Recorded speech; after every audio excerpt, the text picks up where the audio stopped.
Schieß mich doch zum Mond, lass mich los und sag, das war's. Oder war das wieder nur ein Sturmwasserglas? Komm her zu mir, schau mich an.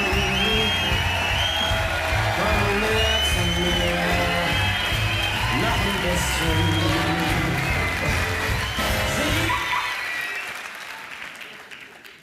J'aime beaucoup lire sur scène, avant que le spectacle ne commence, dans le noir, sans lumière, a cappella. Oui, je suis d'accord, ça fait pas un début de spectacle hyper dynamique, mais on s'en fout. Ce qui compte, c'est la différence. Personne, à part moi, ne commence un spectacle comique en lisant. Bon, vous allez me dire, il y a peut-être des raisons.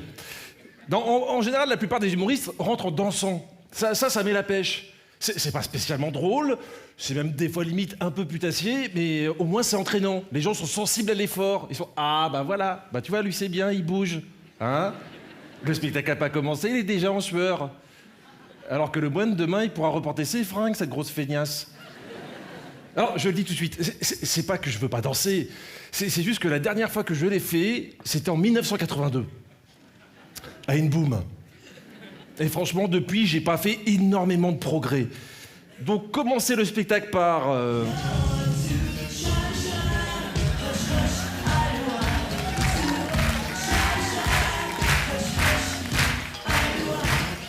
Je vois pas l'intérêt. Donc je lis, ça me correspond plus. Et ça me permet de tendre le cou à certaines idées reçues. Parce que trop souvent, on prend les humoristes pour des ignares. Et moi, ça m'énerve. Ça me rend fou furieux parce que je suis quelqu'un de très cultivé. En ce moment, je lis Sans sauce pour les salades de Sally Griffiths. C'est un ouvrage remarquable, avec une narration complètement décousue. En fait, on ne sait pas trop où l'auteur veut en venir, parce que dès qu'elle a fini une sauce, elle en commence une autre. Je pense qu'elle a failli un coup de théâtre. Enfin, j'espère, parce que là, j'en suis à la sauce 82, je me fais un petit peu chier quand même. Non, trop de sauce. Alors que L'être et le néant de Sartre, c'est bien, mais ça manque de sauce. C'est pas équilibré, hein. Trop d'un côté, pas assez de l'autre. Oui, évidemment, l'autre souci avec L'être et le néant, c'est qu'à la fin du bouquin, tu sais pas ce que tu vas te faire à bouffer. C'est difficile de trouver un bon livre, hein. Ou même tout simplement un bon imprimé. Oui, parce que moi je lis tout. Les livres, les prospectus, les notices de médicaments, les petites étiquettes à l'intérieur des culottes des filles, tout. C'est une discipline que je me suis imposée parce que, je vais vous dire la vérité, je déteste lire. Vraiment. Et ça me complexe. Vous avez pas idée. Il y en a qui n'osent pas dire qu'ils sont puceaux, boulimiques ou qu'ils ont mis des chaussures à un concert de Yannick Noah. Moi, j'ose pas dire que j'aime pas lire. J'ai l'impression que si je l'avoue, bah, j'avoue que je suis inculte. Et qu'à cause de ça, tout le monde va me rejeter. Ou m'obliger à participer à Secret Story. Bon, attention quand même, hein, je suis pas idiot.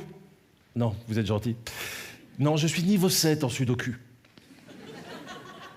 Je sais, c'est impressionnant.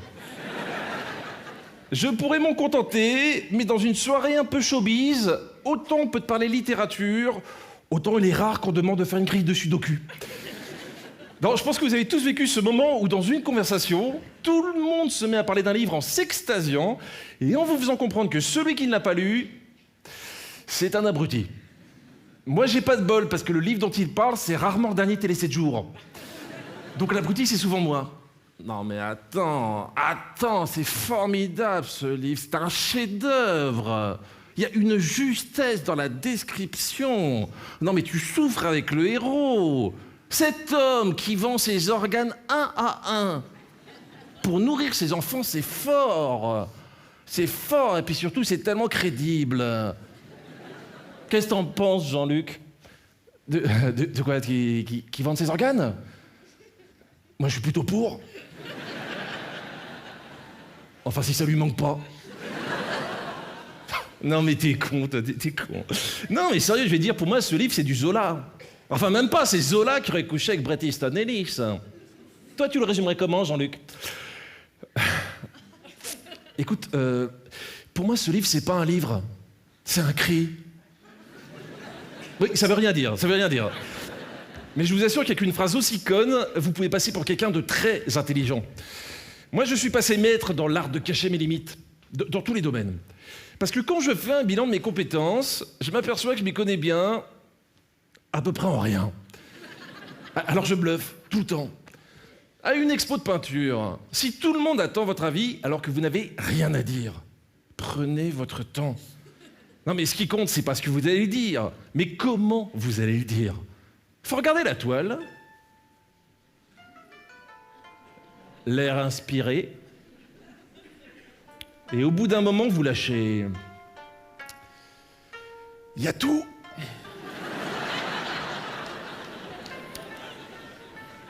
Non, je dis, il y a tout. C'est épuré et pourtant tellement exhaustif. Je vous assure que ça passe. Hein. Bon, c'est un truc d'escroc, mais ça passe. Ne dites rien de plus. Moi, une fois, j'ai voulu faire du zèle. Non, mais vraiment, tu vois, c'est tellement fort, ce sourire noir sur une toile blanche. C'est pas un sourire. C'est un boudin noir. Ah, d'accord. Alors, c'est un boudin épuré. Voilà, là, vous passez pour un gros lourd tout de suite. Hein.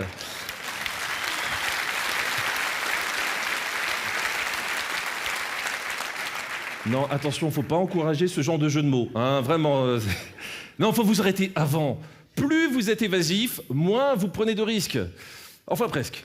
Moi, une fois, j'ai dit « il y a tout » pour impressionner mes amis, avant que le gardien m'explique que j'étais en train de regarder les consignes en cas d'incendie. C'est pas facile d'appréhender l'art. Enfin, quand on n'est pas un spécialiste. Balzac a dit « la mission de l'art, ce n'est pas de copier la nature, mais de l'exprimer. » Voilà, moi je comprends même pas la définition, alors le reste...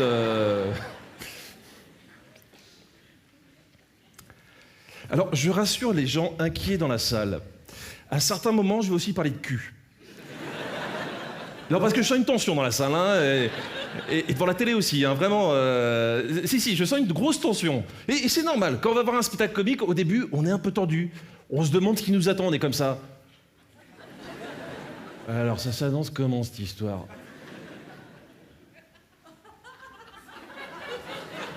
Oh là, c'est quoi cette prise de tête, là? Qu'est-ce qu'il nous raconte avec son art? Attends, c'est quand même pas pour ça qu'on a manqué The Voice.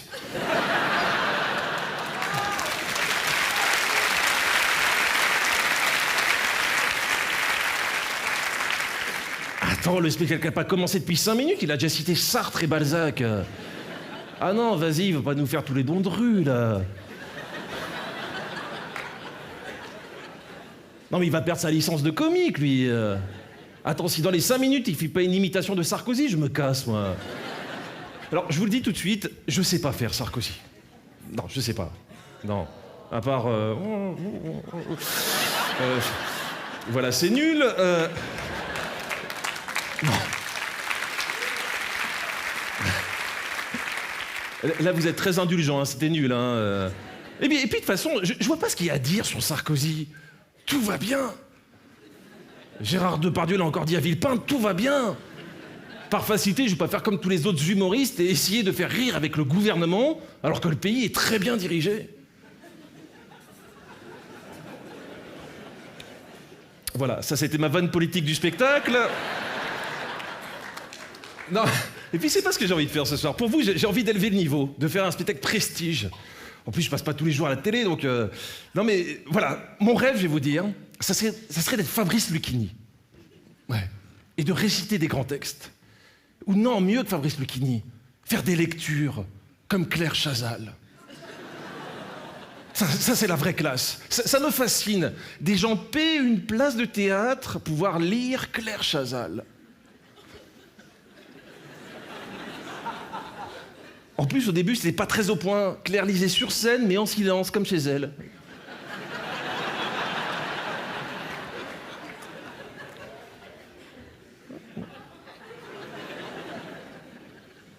Ah bon? Les gens faisaient la gueule, un peu comme vous en ce moment. Hein. Bon, après, ça s'est amélioré, hein. Claire a compris qu'il fallait qu'elle parle, elle a pris de l'assurance, elle a même commencé à faire des rappels. Bon, c'était le rappel des titres, mais c'était bien quand même. Donc c'est ce que je vais vous faire ce soir. Une lecture. Je sais pas si c'est ce que vous attendiez, mais moi, ça peut peut-être me valoir une nomination au Molière. Si ça a lieu un jour. Alors, évidemment, j'ai longtemps cherché un texte adapté pour cet exercice, et finalement, je me suis arrêté sur un récit remarquable de Thierry Courtin, qui devrait mettre tout le monde d'accord. Tchoupi va sur le pot.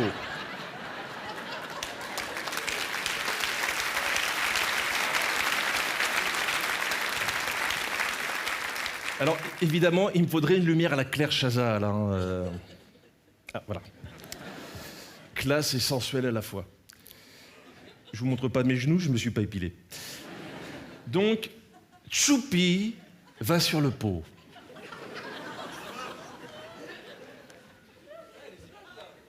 Oui, il y a des images. On a des intellectuels dans la salle.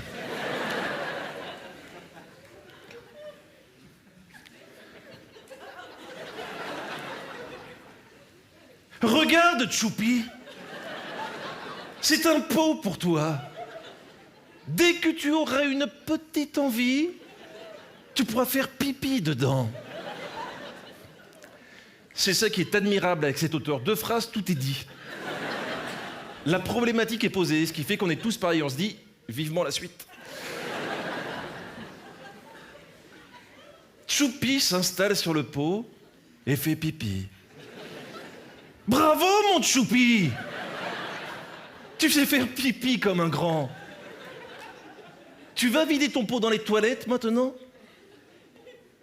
Rebondissement. On croyait que l'histoire était finie, mais pas du tout. Tchoupi porte le pot en faisant bien attention. Tu as vu, papa? Je n'ai rien renversé. Ça, c'était le moment de suspense. On se demandait tous s'il allait renverser sa pisse sur ses pattes de taupe. Oui, parce que Tchoupi est une taupe. Bah, c'est pas un petit garçon qui porte une cagoule en permanence. C'est une taupe, il faut le savoir. Une fois qu'on le sait, ça va mieux. Tchoupi vide le pot dans les toilettes. Je peux tirer la chasse d'eau? Tchoupi appuie sur le bouton. Et... pshhh, le pipi s'en va.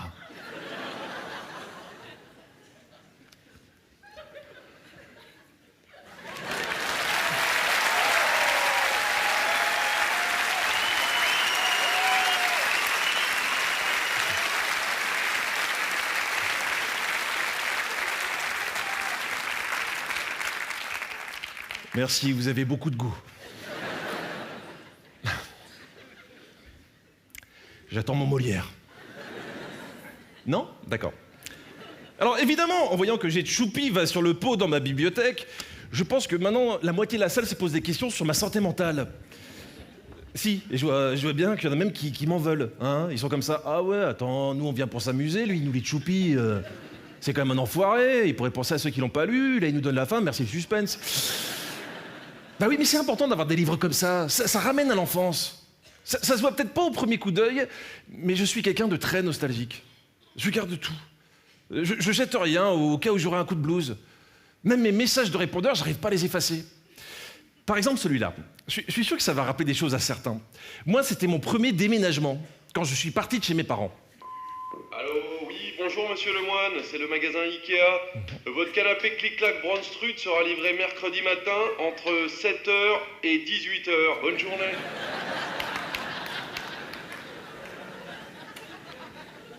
J'adore le concept de la fourchette horaire. Hein. Le matin de 7h à 18h. En gros, t'as ta journée niquée. Parce que si tu te lèves exprès, tu peux être sûr que le mec va passer à 17h55. Et si tu ne te lèves pas, parce que justement la dernière fois, il est passé à 17h55, là tu peux être sûr que le mec va passer à 7h. Pour que tu lui ouvres en pyjama, les cheveux en vrac, et avec une érection qui n'a rien à voir. Avec la joie que tu ressens à l'idée de recevoir un clic-clac. Mais va lui expliquer ça. Hein. En tout cas, ça c'était mon premier déménagement, mon entrée dans la vie active. Une époque heureuse, tu doutes de rien, t'as plein d'espoir. Monsieur Lemoine, bonjour, c'est l'agence Visage. Vous avez déposé des photos pour entrer dans notre agence de mannequins. Donc, on voulait savoir, on pouvait vous les renvoyer, parce qu'a priori, on va pas en avoir l'utilité. Et sinon, pour vous rendre service, on peut aussi les détruire. Il y a des rires qui font mal quand même, hein. Non mais l'agence Visage, je croyais que c'était une agence de casting. En tout cas, ça m'a fait comprendre que je pouvais pas tout miser sur mon physique. Donc je suis devenu humoriste. Oui, monsieur Lemoine, c'est Nadège de l'émission La Classe. Vous avez déposé une cassette de vos sketchs pour passer dans notre programme. Donc je voulais savoir où je pouvais vous la renvoyer, parce qu'a priori, on va pas en avoir l'utilité. Là, j'ai compris que ça allait être long comme parcours. Bon, rassurez-vous, hein, je vais pas vous raconter toute ma vie. On va aller au message essentiel. Allô, Jean-Luc, t'es où? Je t'ai laissé 24 messages. Non, mais je suis désolée, mais je peux plus attendre. J'y vais toute seule. Ça, c'était la naissance de mon fils. Allez, ouais.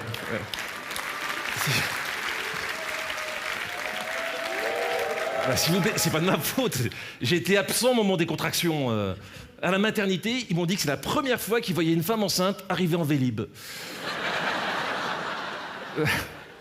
Et bah, y a pas qu'en voiture que les gens sont vulgaires, hein. Moi, ma femme en vélo, elle a insulté tout le monde.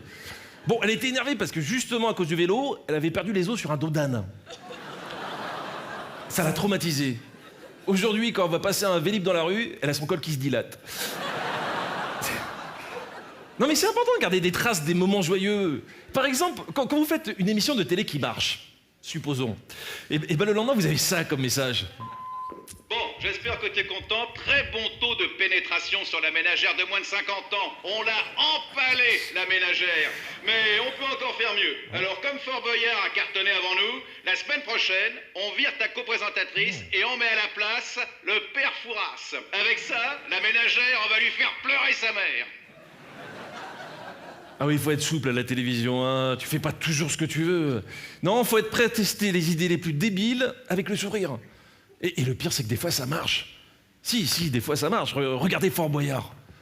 J'aurais adoré être là le jour où ils ont inventé Fort Boyard. À mon avis, il y a un type qui est arrivé en réunion et qui a fait « Bon les gars, j'ai eu une vision. On va faire un jeu dans un fort. Au milieu de la mer, ouais. Et on met des candidats, tout à fait. Qu'est-ce qu'ils font? Je sais pas. Si, des épreuves dans des cachots. Ouais, c'est ça, des trucs un peu SM. Avec des migales et des filles qui se frottent la poitrine contre des cylindres. Je sais pas. De toute façon, c'est pas ça l'idée. L'idée, c'est qu'on met des candidats et autour, on fait courir des nains.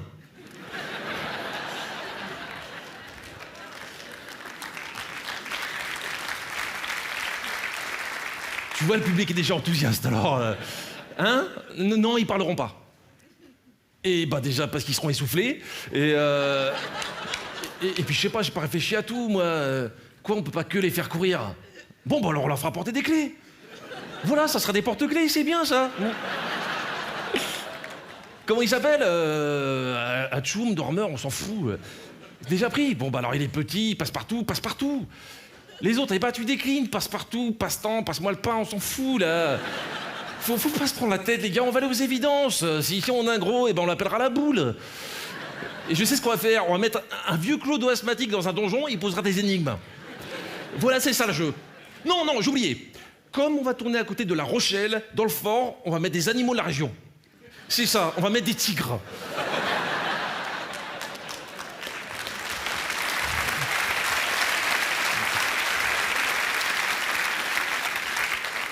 Je pense que Fort Boyard a été inventé par un mec bourré. Mais c'est important de garder tous ces messages. Je vous dis, je suis très nostalgique. J'ai même gardé celui-là. C'est moi. Alors, j'ai beaucoup réfléchi et je me suis posé 3 questions. 1. Est-ce que je suis heureuse avec toi? 2. Est-ce que je t'aime? Et 3.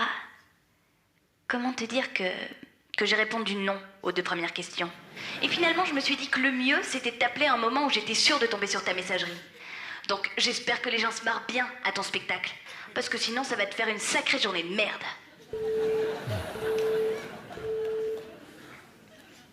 Il y a quelques années, ça m'aurait foutu la rage d'être quitté sur un répondeur. Maintenant, je me dis que j'ai de la chance. J'aurais pu être quitté par texto. préfère en rester là et casser. Sans rancun. Quoi? Ah non, il y a un une. Sans rancune. Vous me choulez trop. Pourquoi il me vous voit? Oui, finalement, il y a pire que d'être quitté par texto. C'est d'être quitté en recevant un texto groupé.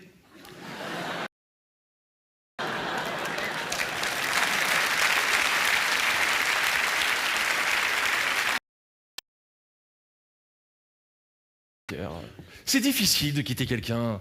Faut trouver les mots justes, expliquer les choses sans blesser l'autre. Donc si je peux vous donner un sale conseil ce soir, mais vraiment un sale conseil, si vous voulez quitter quelqu'un lâchement, le mieux c'est de commencer par... C'est pas de ta faute. Oui, c'est faux cul, ça c'est très faux cul, mais ça marche. Le problème c'est qu'après ça s'enchaîne. Hein? Non, c'est pas de ma faute non plus. Eh ben... c'est la faute de la vie. Elle nous a réunis et maintenant elle nous sépare. Oui, nous sommes des jouets, des pantins de l'amour. Elle s'amuse à emmêler les fils de nos sentiments pour mieux les couper d'un coup de ciseau assassin. Mais moi non plus, je ne peux pas vivre sans toi. Mais tant pis. Après nous, je vivrai à moitié. Je préfère souffrir que de te faire souffrir. Je préfère pleurer que de te voir pleurer. Je préfère être détruit que de te détruire. Évidemment que c'est pour ça que je pars. Et aussi parce que j'aime plus ta gueule. Au bout d'un moment, faut dire la vérité, hein, parce que sinon ça peut durer des plombes. Je crois qu'on se complique trop souvent la vie. Il faut être franc. Surtout qu'on se rend pas compte à quel point les gens peuvent encasser des choses. Avant, moi je mettais les formes, je perdais un temps fou. Quand on m'invitait pour une soirée, samedi soir pour dîner, oui. Non. Ah non, je peux pas. Excuse-moi, j'ai oublié, j'ai un enterrement. En soirée, tout à fait, oui. Parce que c'était pas possible de le faire l'après-midi. C'est un enterrement spécial, oui. Il y a David Guetta qui vient mixer. Le samedi suivant? Eh ben d'accord alors. C'est nul, c'est nul. Maintenant, on me propose samedi soir pour dîner, non. Pourquoi? Parce que je t'aime pas trop. et comme ta femme a la conversation d'une serviette éponge, franchement, je pense que je vais me faire chier. Hein. Mais surtout, le prends pas pour toi. Oui, toujours finir par un petit mot gentil quand même. Hein. Faut avoir un peu d'éducation. Non mais je vous assure, être franc, ça simplifie la vie dans toutes les situations. Excusez-moi, vous auriez une petite pièce? Avant, je faisais comme tout le monde. Je faisais semblant de chercher. Si, pour pas passer pour un enfoiré, vous vous tâtez. Ou vous dansez la Macarena, hein, au cas où vous aurez une partie du corps sur laquelle poussent des pièces. Non, je suis désolé, j'ai rien. Le pire, c'est quand vous dites ça à l'entrée d'une boulangerie. Non, je suis désolé, hein, j'aurais bien voulu vous aider, mais j'ai pas de monnaie. Hein? Oui, je vais acheter du pain, oui. Et ben avec un chèque. J'attends un coup de fil de ma banque. Si m'accorde un crédit, je vais peut-être prendre des chouquettes. C'est pas bien ce que vous faites. Vous ne donnez pas, c'est votre droit, mais là, vous prenez la personne pour une conne. Donc, par honnêteté, vaut mieux être franc. Excusez-moi, vous auriez une petite pièce? Oui, j'en ai même plusieurs. Bonne journée.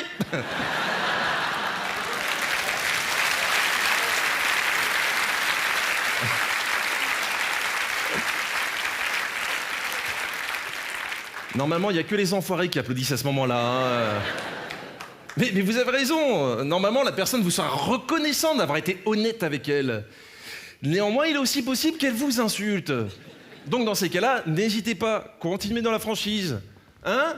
Oui, c'est vrai, je suis radin. Et tu sais pourquoi? Parce que moi, j'ai des sous, donc je peux être radin et je t'emmerde. Non, mais c'est un service que je rends à tout le monde. Hein? Ça évite la paranoïa autour de moi. Quand on m'offre un cadeau, les gens ne se disent plus « Tu crois qu'il va aimer ?» Non, parce qu'il a fait une drôle de tête en ouvrant le paquet quand même. Oui, je sais qu'il a dit qu'il était content, mais quand même, à un moment, il a vomi. Les gens sont mal à l'aise parce qu'ils sont dans le doute. Donc moi, pour les libérer, à mon anniversaire, j'y vais franco. Alors ça, j'aime, merci beaucoup. Ça c'est super, vraiment, merci. Ça, bon, bah, ça c'est à chier, tu dois le savoir. Ça, si c'est pour offrir ça, vaut mieux rien offrir. Et ça, non, ça passe. Hein? Non, j'aime pas, mais je pense que je peux le revendre sur eBay. Merci à tous.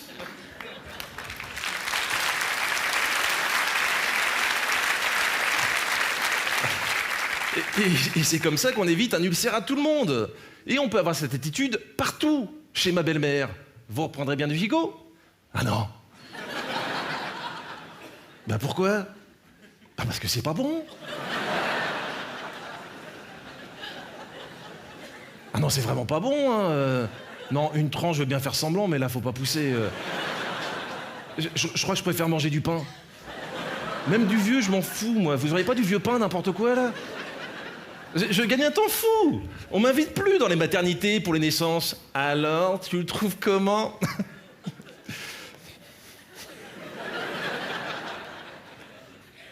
T'es sérieux?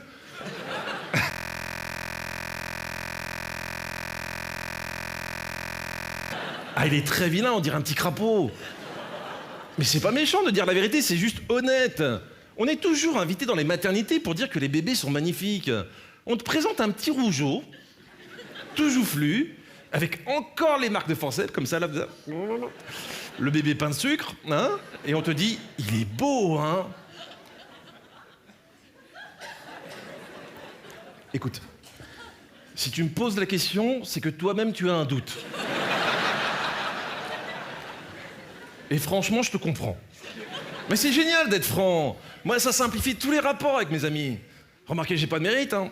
J'en ai plus. Bon, c'est pas venu tout seul, cette idée de franchise extrême, hein. Non, en fait, j'ai eu cette idée en observant mon fils de 2 ans. Ah, lui, il se prend pas la tête. Il est cash. Quand il veut quelque chose, il va voir sa mère et il hurle sur tous les tons. Chocolat. Je veux du chocolat. Non, sinon tu vas rien manger ce soir. Je veux du chocolat. Je veux du chocolat. J'ai dit non. S'il te plaît, madame. J'ai dit non. Je veux du chocolat. Bon, d'accord, mais c'est la dernière fois. Oui, au bout d'un moment, tu lâches l'affaire. Parce que tu finis par rationaliser. Tu vois ton fils tout rouge, avec les veines du cou gonflées, à force de hurler, tu te dis, est-ce que ça vaut le coup qu'il explose pour un Kinder?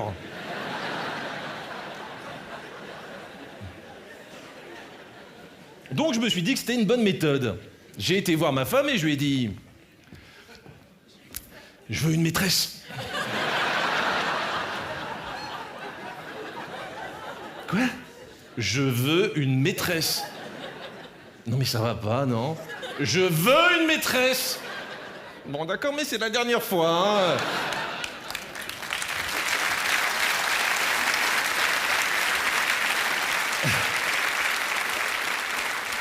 Les enfants ont tout compris, on devrait tous s'inspirer d'eux. Mon fils de 2 ans, quand je reçois des gens chez moi à l'heure du bain, enfin du bar, de son bain. Oui, parce que personnellement, j'organise très peu de soirées où je lave les gens. Je sais, j'ai pas le sens de la fête. Donc, quand je reçois des gens chez moi à l'heure de son bain, eh ben, ça ne dérange absolument pas de traverser l'appartement tout nu pour aller se faire laver. Un adulte, il n'ose pas. On lui a dit que ça se faisait pas de se trimballer à poil pendant que les gens prenaient l'apéro. Alors que franchement, est-ce que ça serait pas agréable de venir voler une cacahuète, de se rouler tout nu sur le tapis et de repartir en rigolant sous le regard attendri des invités et éventuellement de demander au patron de sa femme un petit bisou péteur sur le bidon? Un enfant, ça ose tout. On lui a pas dit ce qu'il n'avait pas le droit de faire, donc il kiffe. Il en a rien à foutre de la morale. Un adulte, on lui a dit qu'il fallait pas dénoncer les gens, hein, que c'était mal. Vous avez déjà été à un spectacle de Guignol? Quand le gendarme interpelle les enfants. Les enfants, il est où Guignol? Là-bas! Il n'y a pas un gamin pour couvrir Guignol. Il n'y a que des enfoirés dans la salle. Non mais sérieusement, vous avez déjà entendu un enfant de 3 ans dire « Non, il est hors de question que je collabore avec la police. Je suis pas une balance. Tu parles. Les enfants sont gentils, oui, mais ce sont aussi des pourritures. Donc, si vous avez dénoncé votre collègue qui passait trop de coups de fil perso au bureau, ne culpabilisez plus. Ça veut dire que vous avez gardé votre âme d'enfant. Que vous êtes pur, tout simplement. Je suis aussi jaloux de la tolérance qu'on a pour les gamins. Non, mais c'est vrai, il faut être patient avec les enfants. Dis, papa, pourquoi les canards, ils font coin-coin? Il y a tout.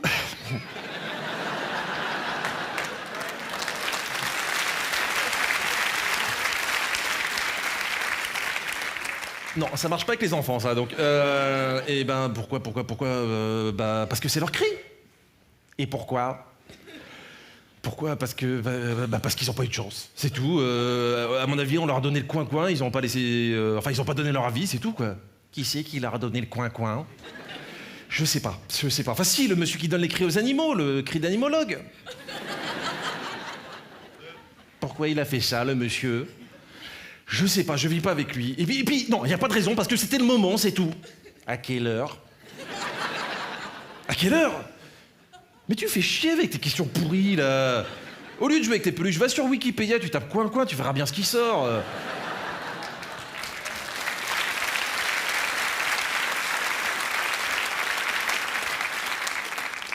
Ouais, je sais, c'est pas très correct. Mais là, je savais plus quoi répondre. Et encore, j'étais très patient. Parce que quand j'ai posé la même question à ma femme entre adultes, ça a été beaucoup plus rapide. Dis, au fait, d'après toi, pourquoi les canards, ils font coin-coin?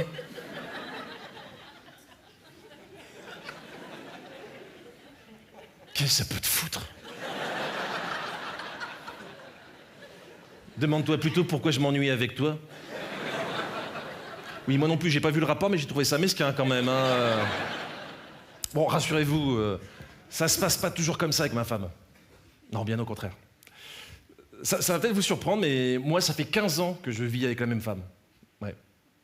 Non, mais c'est rare de nos jours. Et si je suis avec depuis 15 ans, c'est pour une raison essentielle. J'ai pas été beaucoup sollicité. Si, faut être réaliste. Un mec fidèle, c'est souvent un mec qui n'a pas d'opportunité. J'ai l'impression que je vous apprends quelque chose, là. Attendez, c'est beaucoup plus facile d'être fidèle quand t'es mécanicien avec autour de toi des mecs recouverts de cambouis que quand tu travailles dans un hôpital avec autour de toi des petites infirmières qui portent des petites blouses, qui dissimulent leur petit corps. Non. Je souligne au passage le pouvoir érotique de l'adjectif petit. Je sais pas si vous avez remarqué, tu le colles à tous les mots, ça marche. Une blouse, bof. Une petite blouse, ah ouais. Une infirmière, moyen. Non, même pas du tout. T'imagines une infirmière revêche qui vient piquer les fesses de ta grand-mère. Une petite infirmière, tout de suite, tu vois une petite coquine. Bah d'ailleurs, une coquine, c'est une enfant farceuse. Une petite coquine, c'est une adulte joueuse. Une cochonne, c'est une truie. Une petite cochonne, tout de suite, ça le fait plus, hein? Une grosse cochonne aussi. Ouais.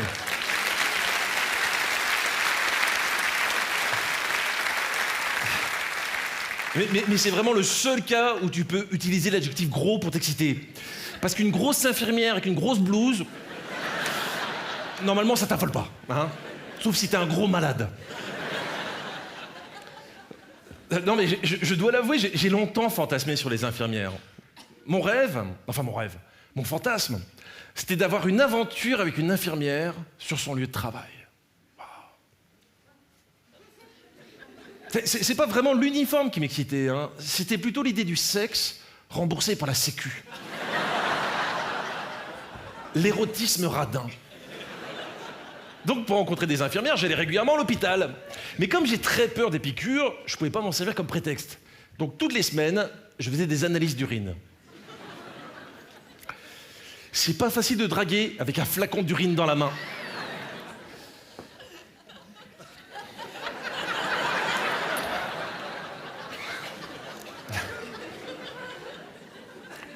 Salut.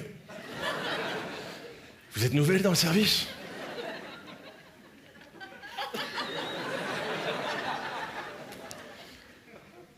Ça vous dirait qu'on allait boire un verre? Bon, c'est pas grave. Si vous changez d'avis, il y a mon nom sur l'étiquette.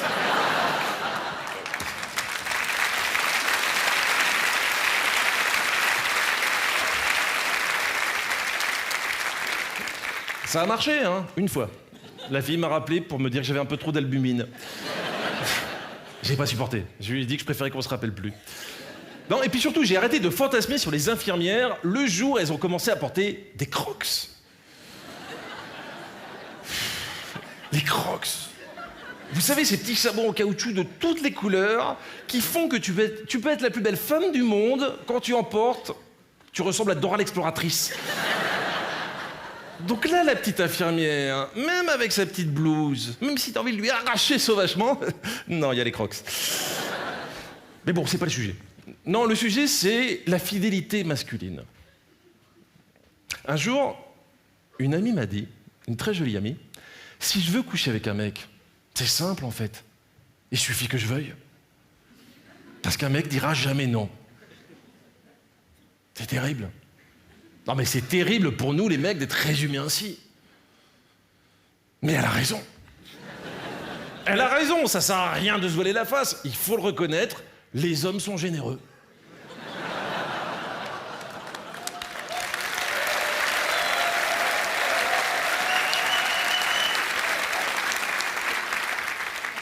Et ils doutent de rien. Ah. Non mais c'est vrai, ils n'essaieront jamais d'humilier une jolie fille qui s'offre à eux. Alors que les femmes, si. De toute façon, les femmes n'ont pas un gramme de compassion. Bah attendez, un homme peut les inviter au théâtre, puis au restaurant. À la fin de la soirée, elles sont capables de refuser de coucher avec. Je sais, ça paraît incroyable, mais c'est vrai. Il y a des statistiques qui ont été faites. Et il y a des mecs qui commencent à se poser des questions dans la salle. Qui se disent que si c'est comme ça, ils vont rentrer direct après le spectacle. Ah mais je vous assure, sur le pas de la porte de la femme, au moment où l'homme va enfin opérer un retour sur investissement... C'est comme ça qu'on dit, non? Hein? La femme dit... Merci pour ce moment exquis. C'était parfait. Tant mieux. Tu m'offres un dernier verre? Non. Non? Je préfère qu'on en reste là. Ne salissons pas cet instant magique. Si, moi j'aimerais bien qu'on le salisse quand même, hein. Franchement, c'est pas un scandale, ça.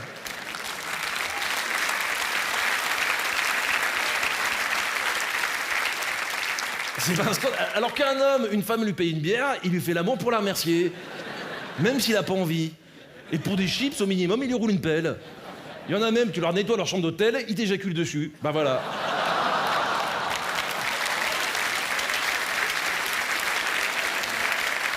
Ben oui, mais ça s'appelle du savoir-vivre, ça. Alors, ok, là, je sais, on va me ressortir les lieux communs. Les femmes sont sentimentales, alors que les hommes pensent avec leur... sexe. Arrêtons la caricature. On pense pas avec notre sexe. Par contre, c'est vrai qu'ils nous parlent, alors on discute, c'est tout. Non mais le problème, c'est que les hommes et les femmes pensent avoir les mêmes règles du jeu, mais pas du tout. Tout ça, c'est une histoire de conditionnement.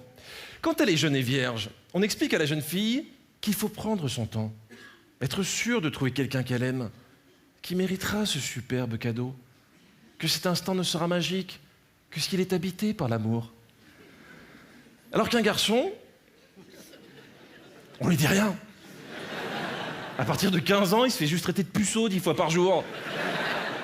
Et on lui explique que c'est pas la peine d'attendre quelqu'un qu'il aime. Faut juste qu'il perde cette virginité très vite, quitte à se taper un canard ou un sac de sport. Résultat, les garçons, à l'âge adulte, ont une vision moins romantique de l'acte sexuel. Bah si, en général, les femmes aiment et après font l'amour. Alors qu'un garçon, peut faire l'amour, aimer la fille bien après. Si, c'est même très fréquent. Souvent, un mec couche avec une fille, il ne l'aime pas, et ben, s'il reste plusieurs mois sans en trouver une autre pour coucher avec, il peut très bien dire que finalement, celle-là, il l'aimait bien. Voilà. Ce qui nous différencie aussi, c'est qu'après l'amour, les femmes voudraient être rassurées sur les sentiments de l'autre, alors que les garçons voudraient être rassurés sur leur... Oh, je vois que ça a morflé ce rang-là. Hein. Vous avez raison tous les deux, hein. C'est sur leur performance. Ce qui donne des dialogues de sourds du genre... Alors ? C'était comment ? J'ai rassuré, là. Hein. Tu me prends dans tes bras. Pourquoi t'as froid ?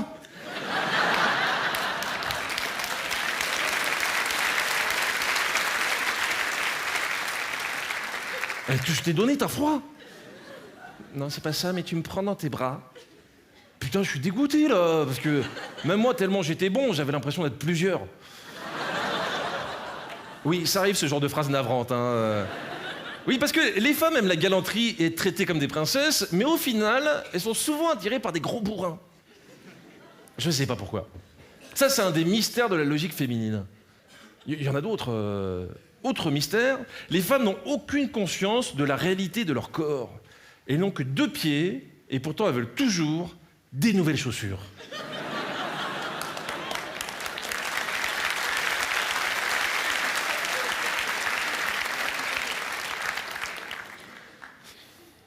Je voudrais des chaussures.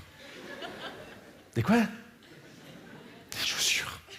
Des chaussures ? Oh non, mais attends, t'as déjà 412 paires, qu'est-ce que tu veux en faire ? Je sais pas, mais il me les faut. Je veux des chaussures. Non, je veux ces chaussures. Ces chaussures, mais tu les as déjà en plus, celles-là. Pas en cette couleur. Mais qu'est-ce qu'il y a ? Tu veux que je sorte dans la rue, pieds nus, comme une souillon, que je te fasse honte ? C'est ça que tu veux pour moi ? C'est ça que tu veux pour toi ? Que je ressemble à rien ? Non, c'est pas ça que je veux. Mais comme je viens juste de réaliser que ton but dans la vie, c'était pas d'être une femme, mais un 1000 pattes...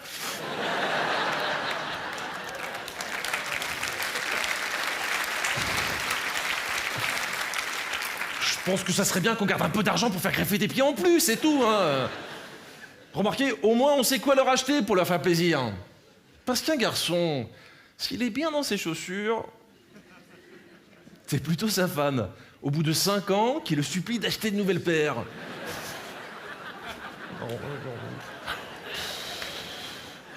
Mais non, mais tu peux pas sortir comme ça, regarde. La semelle se décolle. Et alors ? Je suis bien dedans. Oui, pour les mecs, les chaussures, c'est comme les femmes. S'ils sont bien dedans.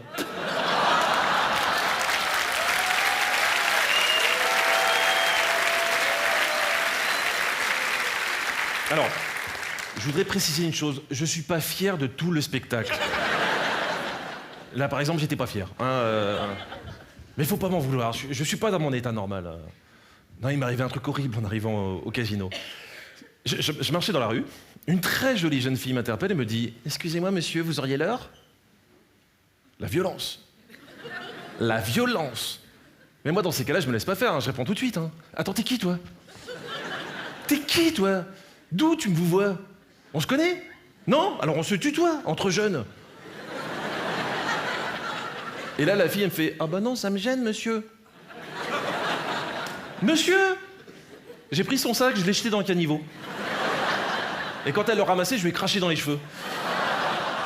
Non mais j'étais obligé, parce que si tu te laisses faire, t'es mort. Non mais d'où elle décide que ça y est, je suis devenu vieux, là ? Je comprends pas ça. Moi, avant, tous les jeunes me tutoyaient, maintenant, ils me vouvoient. Et pourquoi vous faites ça, les jeunes ? J'ai pas changé, moi.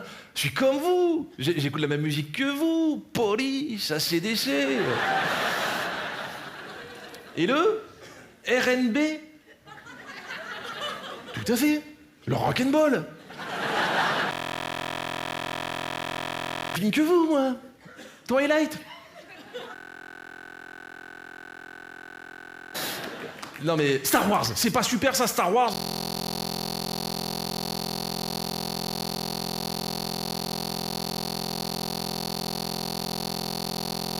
respect, tu fermes ta gueule, petit con. Hein, tout le monde s'est mis à me vouvoyer. Comment s'est passée la bascule? Comment ça se passe? Enfin, pas que pour moi, pour vous aussi. Comment ça se passe? Est-ce qu'il y a des réunions de jeunes qui délibèrent pour savoir qui va passer au vouvoiement? Bon les gars, on a beaucoup de dossiers, donc on va aller à l'essentiel. On a Jean-Luc Lemoine. Il fait moins que son âge, mais il vient d'avoir 40 ans. Alors, qui est pour le vouvoiement? Mais on s'en fout qu'il porte des baskets. Attends, on va pas s'arrêter aux artifices. Et puis ça veut rien dire qu'il porte des baskets. Roger Hanin aussi, il porte des baskets. C'est pas parce qu'il est jeune, c'est parce qu'il a mal aux pieds.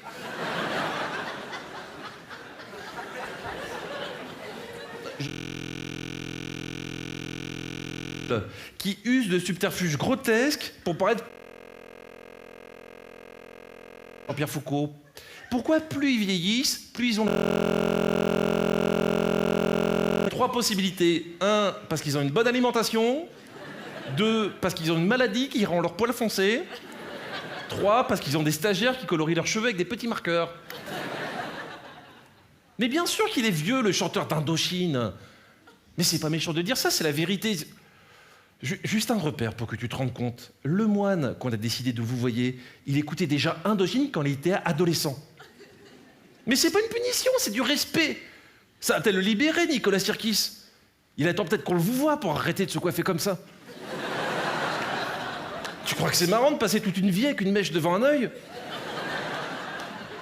D'être obligé de pencher la tête pour répondre aux interviews? Bon, on a fait le tour, là. Quoi, Lemoine? Non mais c'est réglé, ça, Lemoine. Mais il n'y a pas de doute à avoir. Réfléchis 2 secondes. Un jeune, tu crois qu'il aurait l'idée de mettre un sketch sur la vieillesse dans son spectacle? Tu crois vraiment que c'est un sujet qui le travaillerait? Et puis, t'as pas écouté ses messages tout à l'heure? Oui, monsieur Lemoine, c'est Nadège de l'émission La Classe. Vous avez déposé une cassette de vos sketchs pour passer dans notre programme. Le mec, il a passé des auditions pour La Classe, présentées par Fabrice. Et il a déposé une cassette.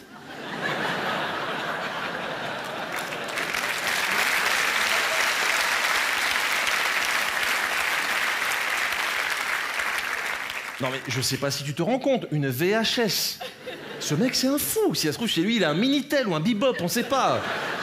Alors voilà pourquoi les jeunes se sont mis à me vouvoyer. La vie c'est un toboggan. Les 30 premières années tu grimpes doucement l'échelle pour te construire, pour savoir ce que tu vas faire de ta vie. Et quand tu arrives à 30 ans et que tu commences enfin à y voir clair, les années s'accélèrent et tu glisses vers la vieillesse. C'est ça la vie. T'es jeune avec des questions, t'es vieux avec des réponses. Mais c'est pas grave, hein.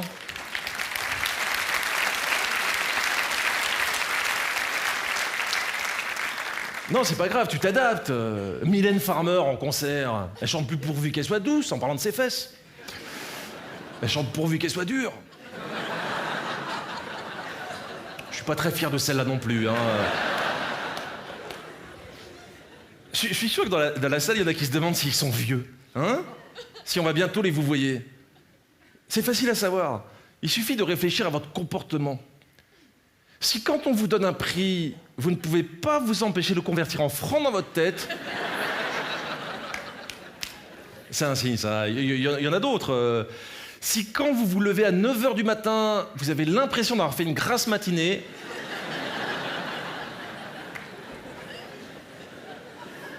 si dans la rue, vous parlez de plus en plus souvent météo avec des gens, si quand vous arrivez dans le métro, les gens vous demandent si vous voulez vous asseoir. Alors là, non seulement vous êtes vieux, mais a priori vous êtes à l'étranger. Parce qu'à Paris, ça n'arrive pas, ça. Hein.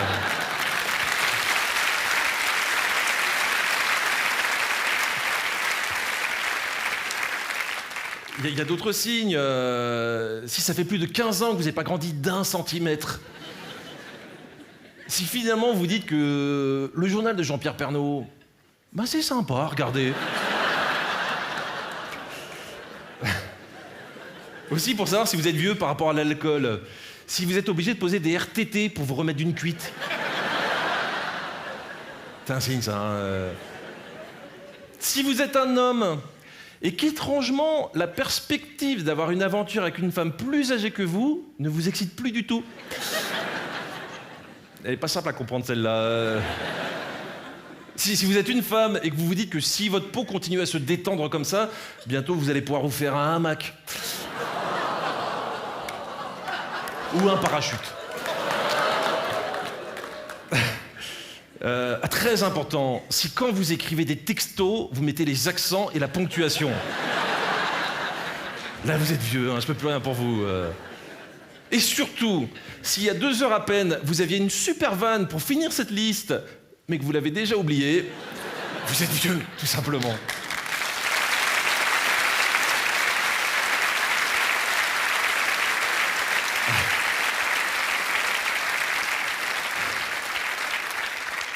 Mais c'est pas grave, parce que c'est bien d'être vieux.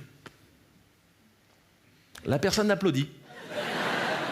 C'est dommage. Non, c'est dommage parce que j'ai aucune preuve de ce que je viens de dire. C'est juste une affirmation. Bon, enfin, je suis quand même... en réfléchissant un minimum, je suis sûr qu'on peut trouver plein de choses qu'un vieux peut faire qu'un jeune ne peut pas. Je vais trouver. Bah si, par exemple, un vieux peut sortir avec une fille beaucoup plus jeune que lui sans finir en prison.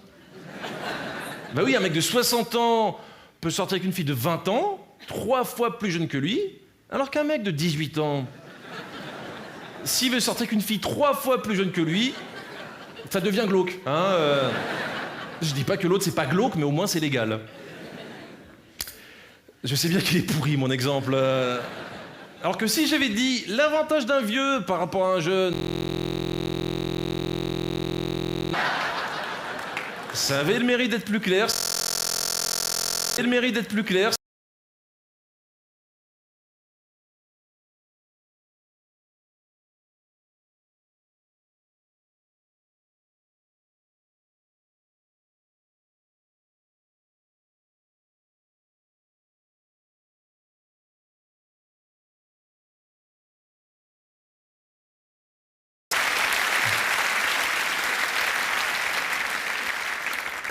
Je sais pas comment je dois apprendre qu'on applaudit quand je dis que je suis con. Merci pour votre compassion en tout cas. De toute façon, je vais vous dire, hein, quand vous vieillissez, il y a un seul truc qui vous maintient le moral à flot. C'est de vous dire que les gens que vous connaissez, eh ben, ils vieillissent en même temps que vous. Ce qui fait que passé un certain âge, on se pose tous la même question, tous. Mais qu'est-ce qu'ils sont devenus mes copains de lycée? Avant, on s'en foutait. Mais là, d'un seul coup, ça nous travaille. Bon, faut être honnête, c'est pas vraiment ce qu'ils sont devenus qui nous intéresse. C'est surtout de savoir si on a mieux réussi qu'eux. Pour nous rassurer. Ou pour nous venger. On se dit par exemple que les filles qui voulaient pas de nous au lycée, bah maintenant peut-être qu'elles sont super moches. Et qu'elles viendraient nous manger dans la main juste pour avoir un petit smack. Jean-Luc, s'il te plaît.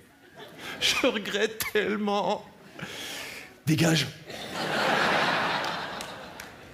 Fallait m'aimer quand j'avais des boutons. Jean-Luc. Mais t'en as toujours. Peut-être, mais on m'appelle plus Splurch. Oui, Splurch, c'est le bruit que ça faisait quand on m'embrassait. Passons à autre chose. Non, les retrouvailles d'anciens avec les nouvelles technologies, ça crée tout un business. Il y a plein de sites qui cartonnent comme trombi.com, copaindavant.fr, où je me raccroche pathétiquement à ma jeunesse.com. Et je vais vous faire un aveu. Il y a quelques temps, j'ai participé à une réunion d'anciens. Si. C'était ma promo du bac. 2004.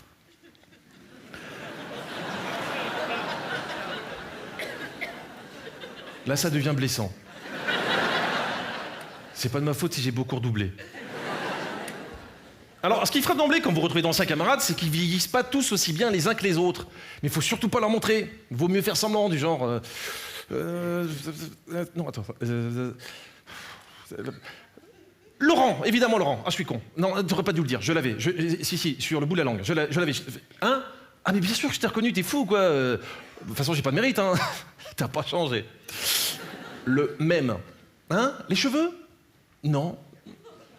Non, t'étais déjà comme ça au lycée. Ah, je t'assure, t'en avais autant. Sauf qu'avant, ils étaient pas placés pareil. Là, peut-être que le dessus est un peu migré sur les côtés, mais je suis sûr que si on les compte, il y en a autant. Oui, t'as peut-être un peu forci, mais franchement, ça se voit pas. 80 kilos? Ah, quand même, oui. Oui, bah ça se remarque pas, parce que c'est bien réparti, hein, de façon homogène. Là, c'est comme si tu portais une doudoune. Mais sur tout le corps, c'est ça, une doudoune de gras. Je sais pas si vous avez remarqué aussi, mais quand vous vous retrouvez dans 5 camarades, vous vous sentez toujours obligé d'être hyper enthousiaste. Wouh, Stéphanie, oh non, ça fait trop plaisir, je suis trop content. Qu'est-ce qui devient, Francky? Il est mort, oh, super. J'espère qu'il pourra passer quand même. Oui, parce qu'on n'écoute pas les réponses. Non, ce qui compte, c'est d'être ultra positif. Pour montrer aux autres que si on a la patate, c'est parce qu'on a une vie plus géniale que la leur. Même si c'est pas vrai. Surtout si c'est pas vrai. Oui, parce qu'on est tous pareils. On est souvent honteux de ce qu'on fait par rapport à nos idéaux d'adolescents. Donc on a tendance à enjoliver la réalité. Par exemple, si un de vos amis vous dit qu'il est dans la finance, il est sans doute comptable. Un spécialiste des énergies fossiles, il est pompiste. Un chargé de mission pour les relations franco-italiennes, il est livreur de pizza. Faut savoir décrypter, c'est tout. Hein. Mais bon, ce qui est terrible dans ces écoles comme ça, dans chaque école, il y a toujours un paria. Un paria, un type qui n'avait pas d'amis, mais qui vient quand même aux réunions d'anciens. Sans doute pour vérifier qu'il a toujours pas d'amis. Moi c'est ce mec, il y en avait un dans mon école, évidemment, mais c'était pire parce qu'il faisait peur. Il avait peut-être eu des amis dans le passé, mais il avait dû les enterrer dans son jardin. Donc ce type, comme il était un peu en galère dans cette soirée, il s'était mis en tête que son nouveau meilleur copain au monde, c'était moi. C'était horrible. C'était horrible parce que même avec la meilleure volonté du monde, mais on n'avait rien à se dire.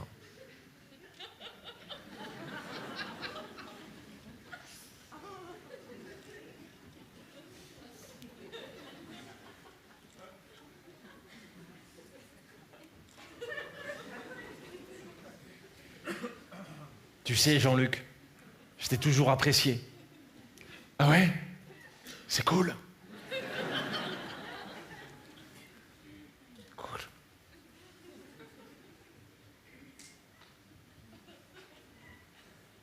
Après la soirée, ça te dirait de faire un bowling? Je peux pas, j'ai un pas d'arrêt.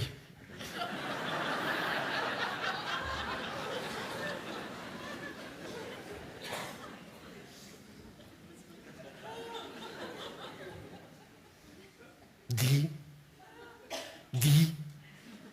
Tu trouves pas que Madame Terrier notait dur en maths? Moi, des fois, j'avais envie de la tuer. Doucement. Avec un compas. Toi, t'as jamais envie de la tuer avec un compas? Si, beaucoup.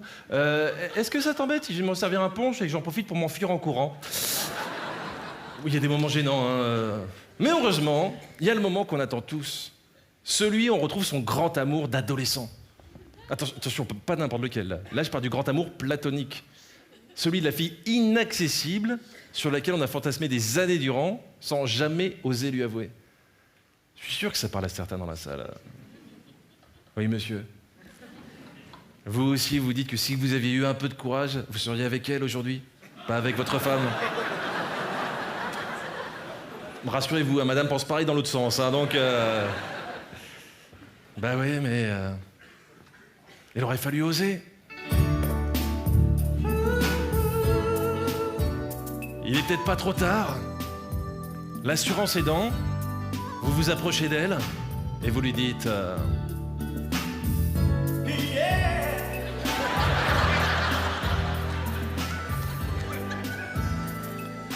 Tu vois, les années ont passé, on a tous les deux fait notre vie. Mais je voulais que tu saches qu'au lycée, tu me rendais complètement dingue. Je m'asseyais toujours derrière toi pour contempler ta nuque délicate. Et même s'il est trop tard aujourd'hui, j'aurais voulu que tu deviennes une femme avec moi. Enfin, que tu perdes ta fleur dans mon jardin d'amour. Chut. Ne dis rien. Et surtout, ne me dis pas que toi aussi, tu es amoureuse. Parce que sinon, je crois qu'on va avoir de sacrés regrets. Et là, la fille vous regarde et vous dit... Mais vous êtes qui, vous?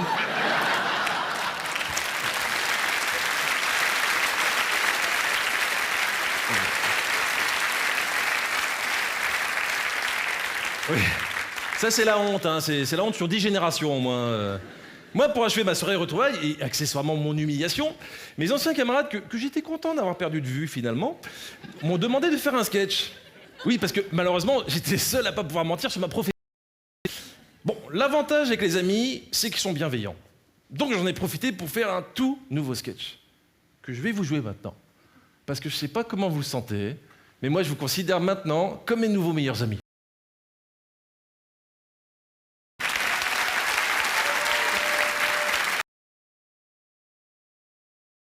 L'autre jour, je sors de chez moi avec ma femme et mes 10 enfants. Oui, je suis catholique. Donc, je sors de chez moi avec ma femme et mes 10 enfants, et justement, nous allons à l'église pour la messe. À la fin du service, le curé fait la distribution des hosties, donc moi, d'un pas à l'air, je me lève, je me glisse dans la queue du curé, et Non, j'étais un peu vite, là. J'ai fait une ellipse. Vous êtes coquin, quand même, hein. De toute façon, je l'intéresse pas, je suis trop vieux.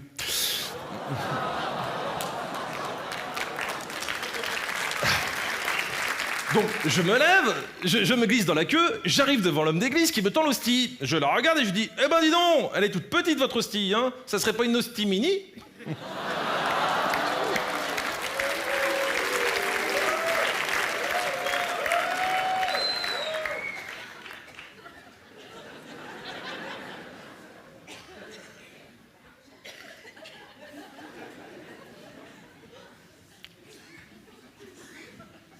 Toujours pas de Molière?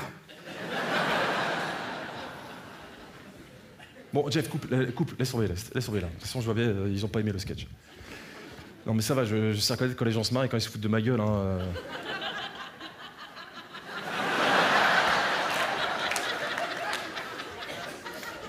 Ouais, laisse tomber, ça. Un sketch de première qualité, en plus, voilà. Merci, hein. Bah, c'est ma faute, excusez-moi, je me suis emballé, je trouvais qu'il y avait une bonne ambiance. En plus, c'est bien, je suis pas en direct à la télé en ce moment, c'est bien, c'est chouette. C'est pas grave. C'est ma faute, je me suis un peu emballé, j'aurais pas dû le faire, voilà. C'est pas... Non, ça se passait bien, on va reprendre. De toute façon, j'aurais jamais dû le faire, ce sketch. Ça a jamais marché, l'humour catholique. Non, ça a jamais marché, de toute façon.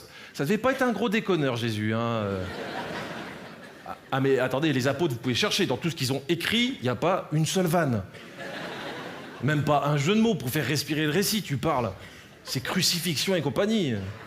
D'ailleurs, quand ils rapportent les dernières paroles du Christ, « Père, pardonne-leur parce qu'ils ne savent pas ce qu'ils font », c'est beau, mais ça plombe. Alors que si sur la croix, il lui avait fait dire « D'où je suis, je vois ma maison »,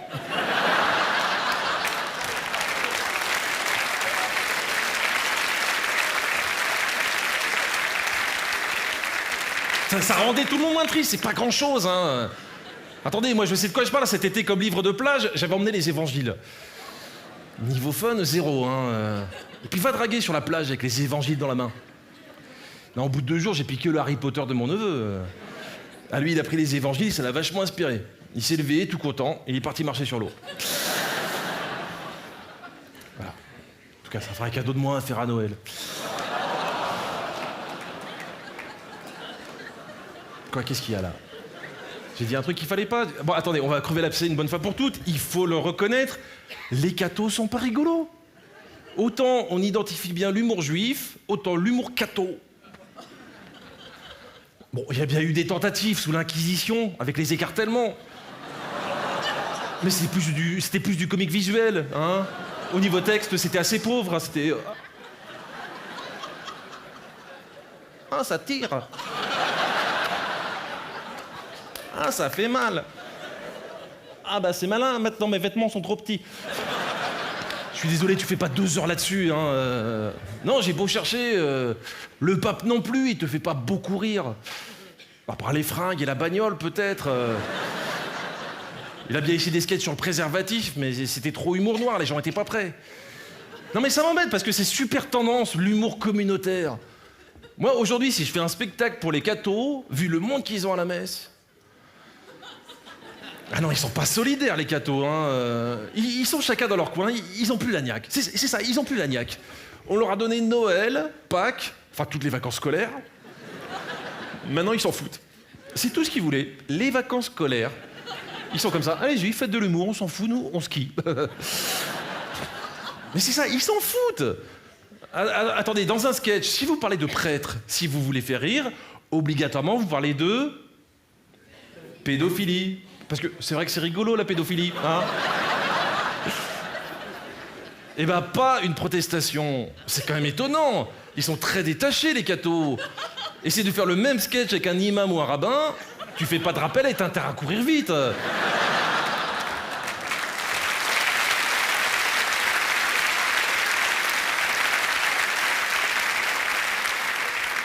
Bon, attention, moi je suis absolument pas catho-pratiquant. Mais en m'appelant le moine, si je fais un spectacle sur la communauté juive ou musulmane, je vais me faire repérer tout de suite. Oui, parce que pour parler d'une communauté, c'est mieux d'en faire partie. Sinon, on ne sait pas si c'est de l'humour. Si, par exemple, si un comique black rentre sur scène et fait à son public « Salut les Noirs !» ça passe. Si moi je rentre sur scène et je fais « Salut les Noirs !» c'est limite, voire raciste. C'est comme ça. Faut pas le regretter, hein. Vaut mieux se concentrer sur ses points forts. Et moi, j'en ai des points forts, j'ai de la chance. Ma mère est vietnamienne. Si, c'est vrai. Ma mère est vietnamienne, donc je peux faire toutes les vannes que je veux sur les Vietnamiens. Le problème, c'est que les vannes sur les Vietnamiens, tout le monde s'en fout, alors...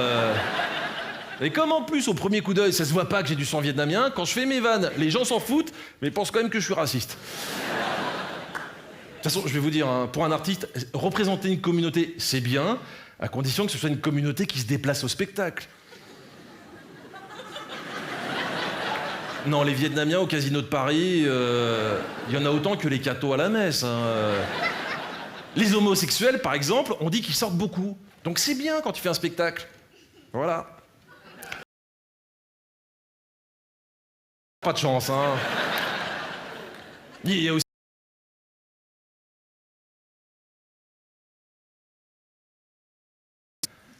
Si tu viens du Sud, tu peux charrier les Marseillais sur tout, parce qu'il y a de la matière quand même. Hein.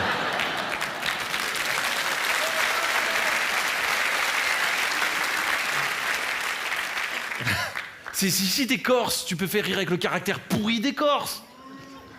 Si t'es pas corse, tu dis rien sur les Corses parce que t'as pas envie de mourir. Et d'ailleurs, je m'excuse pour ce que je viens de dire juste avant.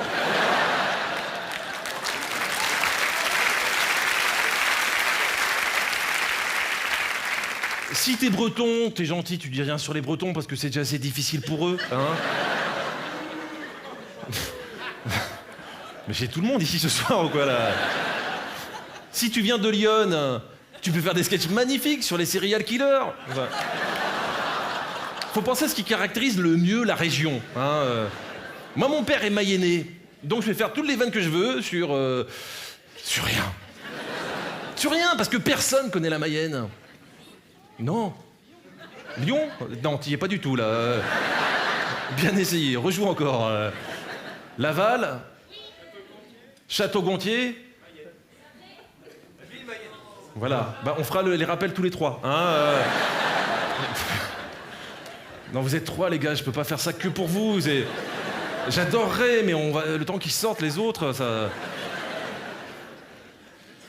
Non, ils sont pas assez nombreux, donc je fais pas d'humour communautaire. C'est dommage, parce que ça va vous paraître prétentieux. Mais quand je joue à Laval, dans un restaurant vietnamien, pour des cathos non pratiquants hétéros, je fais un carton.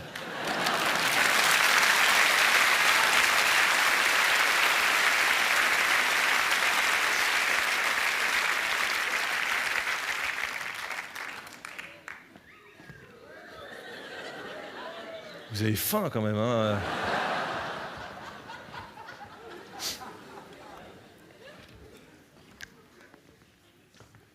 Ça va?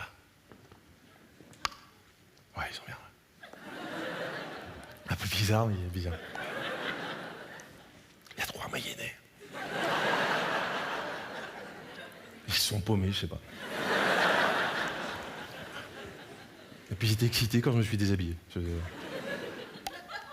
Des gens seuls, sur des strapontins, je sais pas.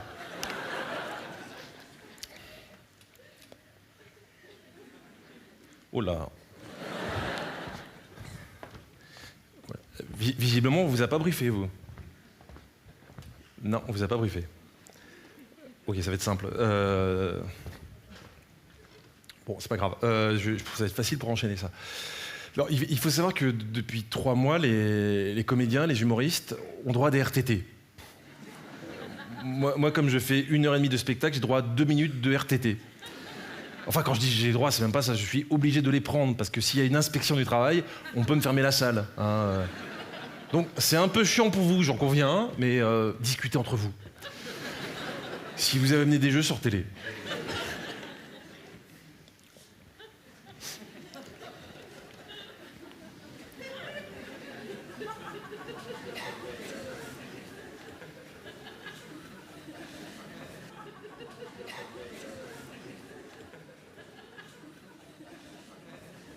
Par contre, si vous pouvez regarder ailleurs, juste...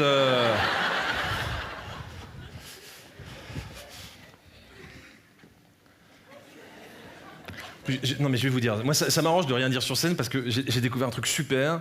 Quand je suis sur scène, même sur les silences, je touche des droits d'auteur.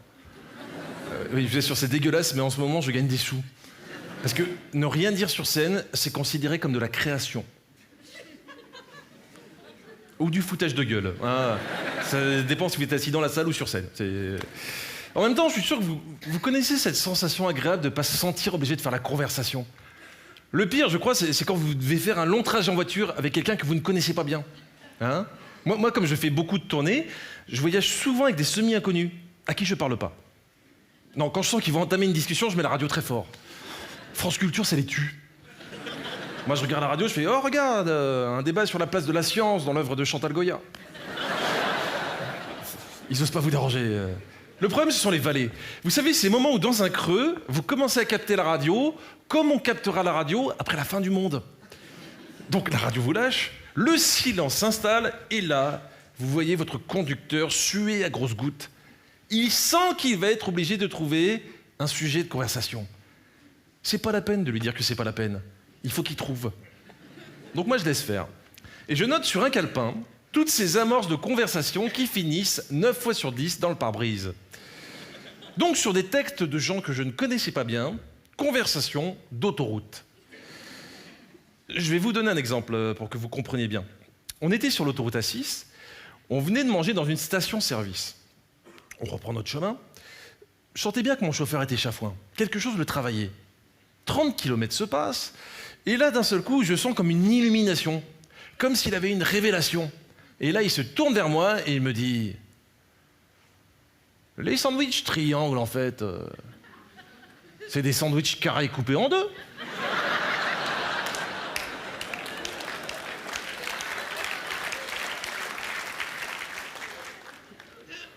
J'ai pas su quoi répondre. Il y a des moments devant le génie, tu t'inclines. Donc, mesdames et messieurs, conversation d'autoroute. Autoroute FM. Tu vois, j'aime bien, mais quand je suis chez moi, j'écoute pas.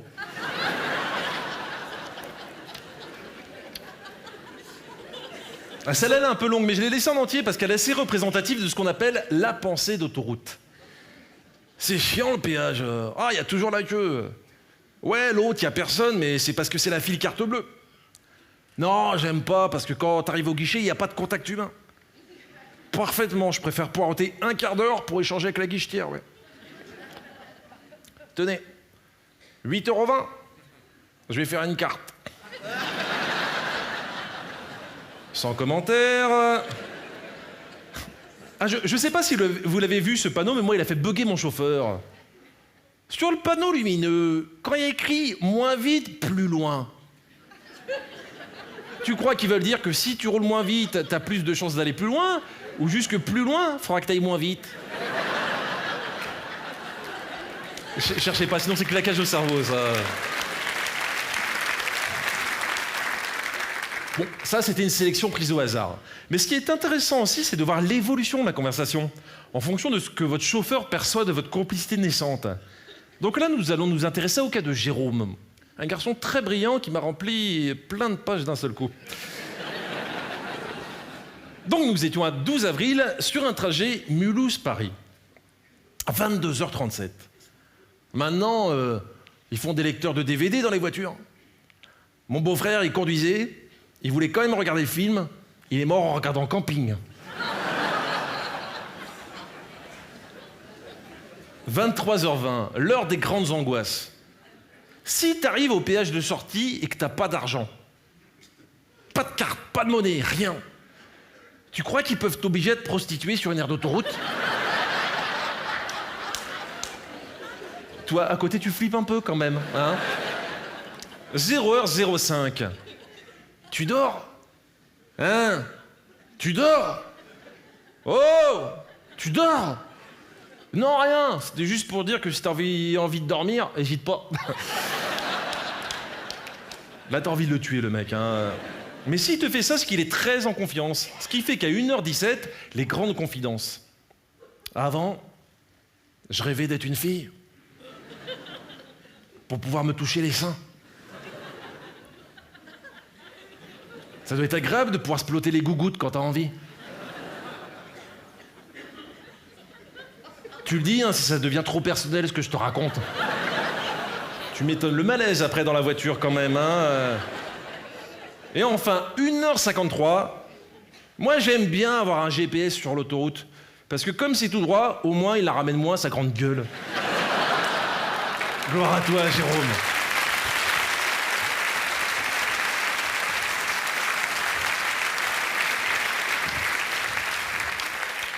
En même temps, je le comprends. C'est vrai que c'est chiant, le GPS. Ça sait tout sur tout, et c'est persuadé que nous aussi, à 500 mètres, tenez la droite, puis mettez-vous sur la file de gauche, puis tournez à gauche, puis retournez à droite. Oh là, tu te calmes, toi. Moi, je gère 10 mètres par 10 mètres. Hein. Alors, 500 mètres, pour moi, c'est le futur. Donc si t'as rien à me dire, tu me dis juste bravo, j'aime beaucoup comment tu conduis, hein. Mais tu me prends pas la tête avec dans 500 mètres.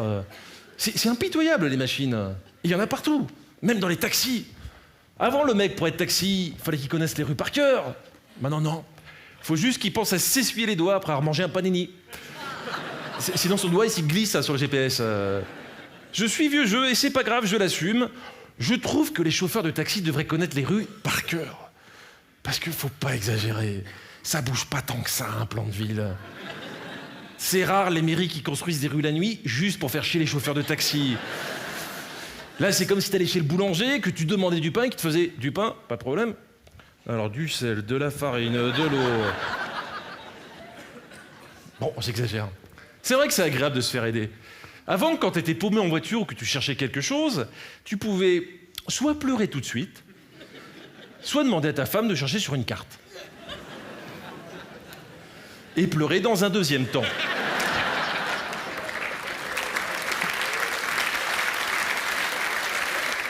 Aujourd'hui, 2 accessoires viennent en aide aux conducteurs. Un accessoire faisant appel aux dernières technologies, le GPS, et un accessoire plus ancien qu'on appelle le conjoint. Alors, que choisir? Je me suis dit que pour répondre objectivement à cette question, le mieux était de faire un comparatif entre le GPS et le conjoint. Merci, Julien. Tout à l'heure, il vous fera un sourire. Alors, la question que nous allons nous poser ce soir, si vous le voulez bien, c'est: vaut-il mieux avoir un GPS ou une femme? Commençons par les défauts des 2 Z. Tout d'abord, le GPS. Le GPS peut rendre con. Je m'explique. Récemment, un homme est décédé car son GPS ne lui avait pas indiqué qu'un lac artificiel avait été construit là où avant il y avait une route. Donc il a foncé dedans avec sa voiture. Je vous assure que c'est vrai. Non mais j'imagine la scène. Allez, tout droit.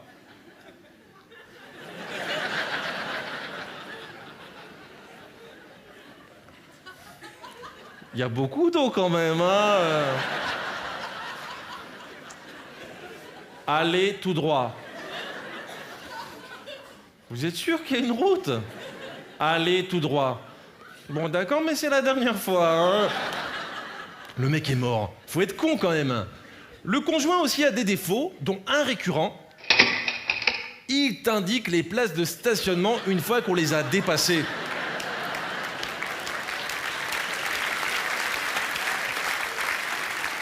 Avec ce fameux geste qui énerve bien quand t'es sur une voie à sens unique sur laquelle tu peux pas faire demi-tour, ben, pourquoi tu t'es pas garé là? Ça énerve. Un conseil, pour vous calmer, faites un bisou à votre passager de droite avec l'allume-cigare. Point suivant. Le GPS ne t'engueule jamais, même si tu ne suis pas le chemin qu'il t'indique. Il faut le reconnaître, le GPS est de bonne composition. Il te donne des conseils, après tu en fais ce que tu veux. Le conjoint est plus soupolé, car lui peut t'engueuler même si tu suis le chemin qu'il t'indique. Car si tu te perds en l'écoutant, il n'hésitera pas à te dire que ses conseils étaient bons, mais que tu n'as rien compris. En général, il rajoutera juste après « De toute façon, mon père m'avait prévenu, t'es trop con ». Mais bon, on va pas caricaturer, hein. Le conjoint connaît souvent le bon chemin. Par contre, il ne différencie pas la droite de la gauche. Ce qui fait que ses conseils ne servent à rien. Car même si tu sais que pour elle, la gauche équivaut à la droite, il est fort possible que pendant le trajet, la gauche repasse à gauche à un moment, et ainsi de suite. Et si tu as l'outrecuidance de lui faire remarquer, elle te répondra avec beaucoup d'aplomb, « Oui, bon bah ça va, t'avais compris. » Donc j'en profite pour le dire une bonne fois pour toutes, non, on comprend pas. Point suivant. Le GPS ne fait aucune remarque sur ta façon de conduire. Chose très appréciable, le GPS ne parle que s'il a quelque chose d'intéressant à dire. Le conjoint est plus sans gêne. Car lui, par exemple, n'hésitera pas à te dire que tu conduis trop vite. Et s'il est trop timide pour te le faire remarquer, il s'arrangera pour te le faire comprendre. Car dans les moments de stress, le conjoint a un pouvoir magique. Il freine grâce à une pédale invisible.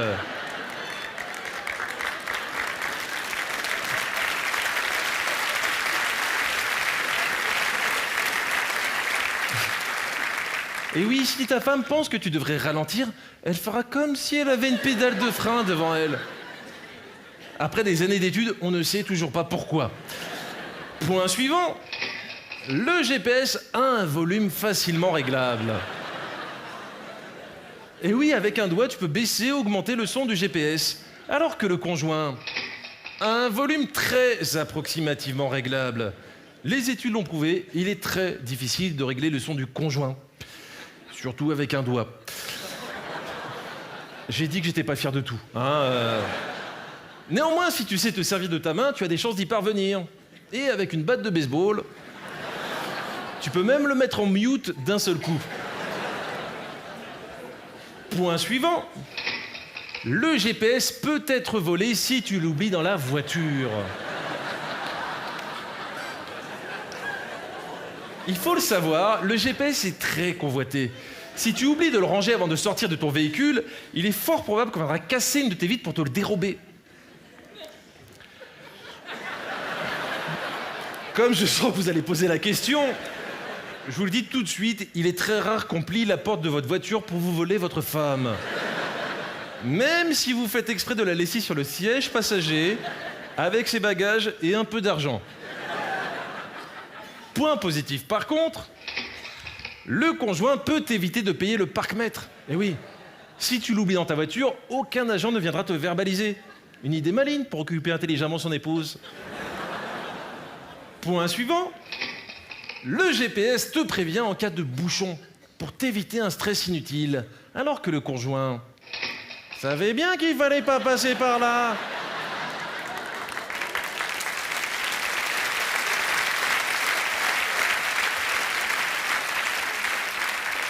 Pour te foutre bien les nerfs. Je crois que la démonstration est faite, il faut privilégier le GPS. Et si certains d'entre vous n'étaient pas encore convaincus, je rajouterai une dernière chose qui devrait faire la différence. Le GPS utilise une carte routière, alors que le conjoint utilise ta carte bleue.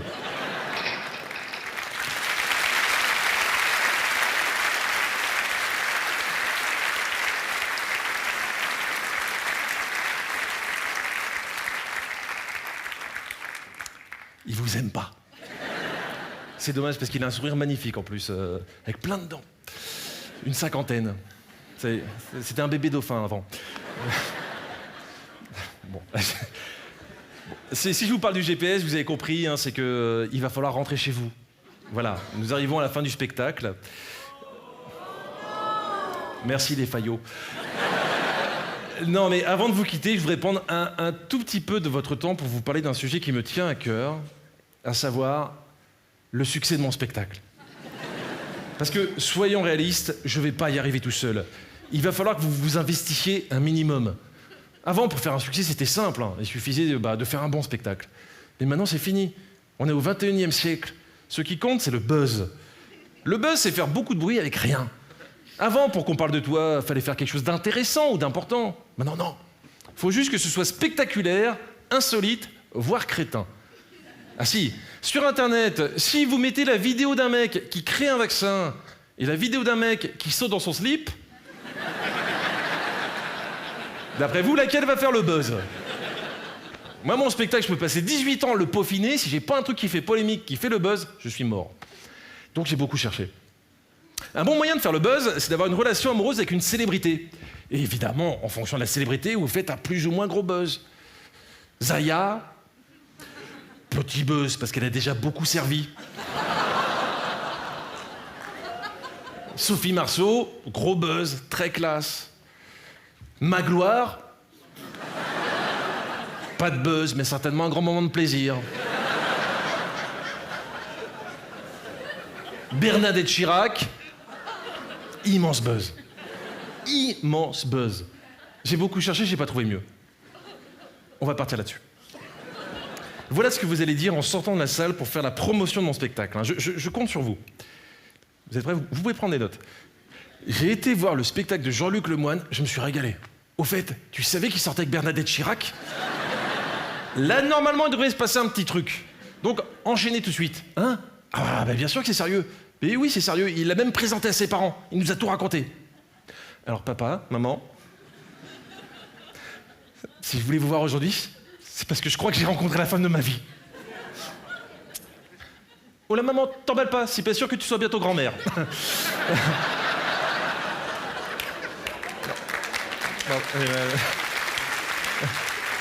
Non, vraiment pas sûr. Comment elle s'appelle? Bernadette. Non, t'as raison, c'est pas jeune comme prénom, mais on s'en fout. Ce qui compte, c'est pas l'appellation, c'est la saveur. C'est un ami fromager qui m'a dit ça. Ce qu'elle fait dans la vie, c'est compliqué ça. Beaucoup de brushing. Non, je rigole, elle est très impliquée dans l'humanitaire. Bah évidemment, comme Bernadette Chirac. Bah si, c'est évident puisque c'est elle. Oui. J'aime Bernadette Chirac d'un amour que c'est pas possible de le dire. Et je veux refaire ma vie avec elle. Oui, elle aussi, elle veut refaire ma vie avec elle. Je vais pas rentrer dans les détails, mais elle est folle de moi, elle me désire, elle me veut. Comme une gueudin. Elle est insatiable. Elle m'épuise, mais c'est génial. On s'est rencontrés par hasard dans la rue. Je venais de me garer, j'avais pas de monnaie pour le parc-mètre, elle sortait d'une opération pièce jaune.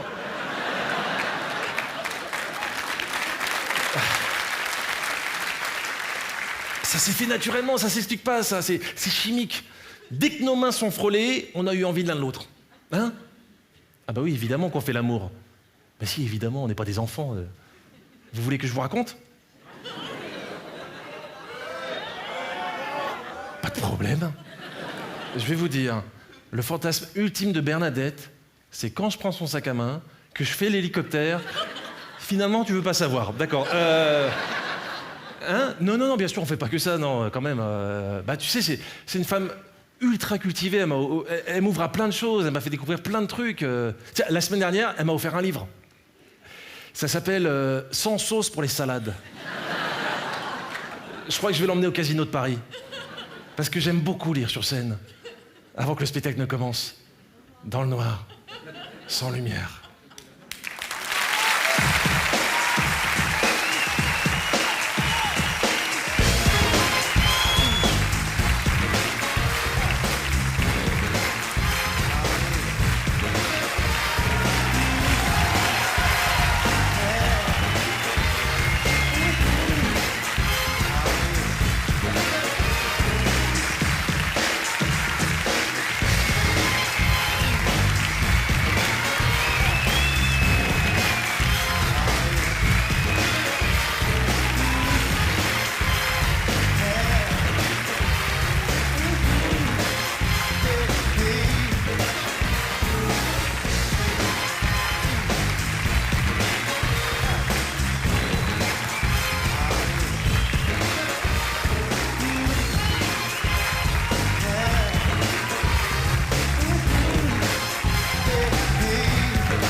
Excusez-moi, vous auriez une voiture?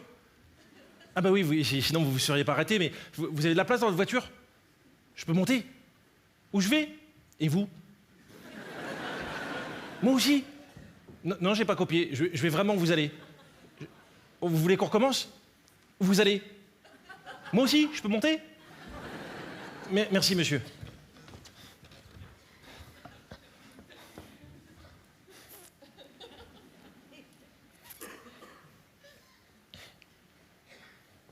Moi, c'est Ken.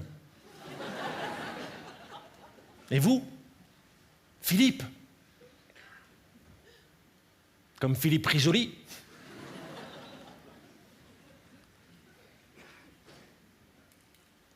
Comme Philippe Gildas.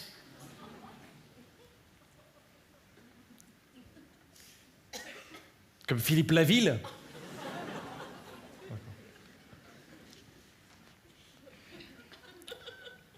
Comme Philippe Candeloro. Oui, d'accord, j'arrête. Je reviens d'une soirée. J'ai retrouvé des copains. Des copains d'école que j'avais pas vus depuis longtemps. D'ailleurs, ça vous dirait de faire un bowling?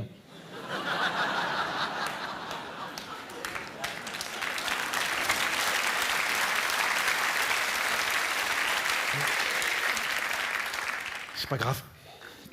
Elle est jolie, votre voiture. C'est une voiture de sport? Une Twingo? Ça va vite, ça? Appuie. Appuie sur l'accélérateur. Oui, on se tutoie. Appuie, Philippe. Je veux que ton pied saigne sur la pédale.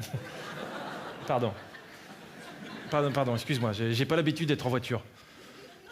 Et puis, je suis content qu'elle aille pas vite, ta voiture. Parce que des fois, les gens, ils me demandent de descendre et après, j'arrive pas à les rattraper en courant. Pourquoi tu t'arrêtes? À cause du feu ou ça?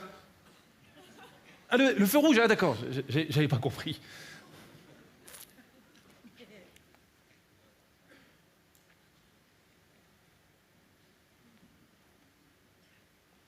C'est joli le petit sapin. Ça sert à quoi? Pourquoi tu sens pas bon?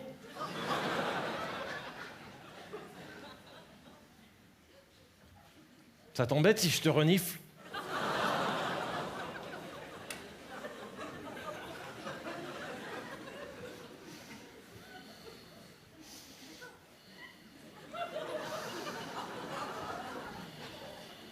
Moi, je trouve que tu sens très bon. Et t'es très beau. C'est gênant? Pourquoi? Qui c'est qui nous regarde? Pourquoi tu nous regardes? Si tu nous regardais, regarde devant toi, connasse.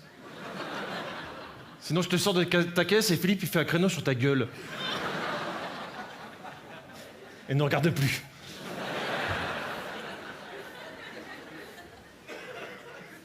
Je t'ai choqué? Si, je vois bien, t'es plus pareil. Tu veux que je descende?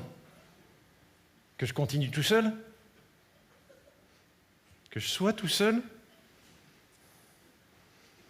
C'est ça que tu veux, Philippe?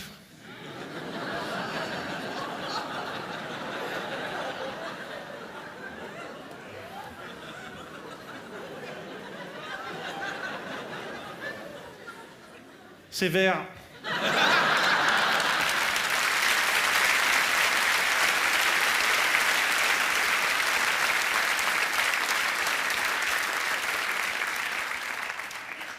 Je peux mettre la radio? Merci. Non, je la mets pas, je voulais juste savoir si je pouvais. J'aime pas la radio. Il n'y a jamais les chansons que je veux. Moi, j'aime bien les chants militaires. Mais chantés par des enfants. Sinon, c'est trop agressif. Si, ça existe. Il y a des enfants qui chantent des chants militaires. Au début, ils veulent pas, mais si tu insistes, ils chantent.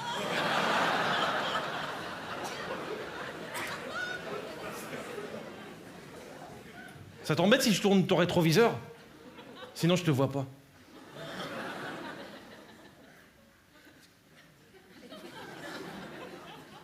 Tu prends souvent des autostoppeurs? C'est la première fois? T'as la chance. Tu veux être mon ami? J'ai pas beaucoup d'amis, tu sais. C'est quoi ça? Ton téléphone? Allô? Non, Philippe ne peut pas vous répondre, il conduit. C'est important? Oui, mais Philippe ne peut pas vous répondre, il conduit. Non, laisse Philippe, je m'en occupe. C'est vraiment très important? Oui, mais Philippe ne peut pas vous répondre, il conduit. Pourquoi vous vous énervez? Qui je suis? Et vous? Sandrine? Philippe et moi, on t'encule, Sandrine. Elle a insisté. Pourquoi tu t'énerves? Pourquoi tu t'énerves? Regarde devant toi et détends-toi, tu me stresses, là. On va discuter. Si, on va discuter. C'est toi qui commence. J'attends, Philippe. Non. Non, c'est n'importe quoi ce que tu dis. Un sandwich triangle, c'est un sandwich triangle dès le départ. C'est nul. Un autre sujet. Et t'as intérêt à t'appliquer maintenant. Hein. Qu'est-ce que tu fais? Philippe? Philippe! Mais non, mais reviens! Oh, c'est ridicule! C'est ta voiture.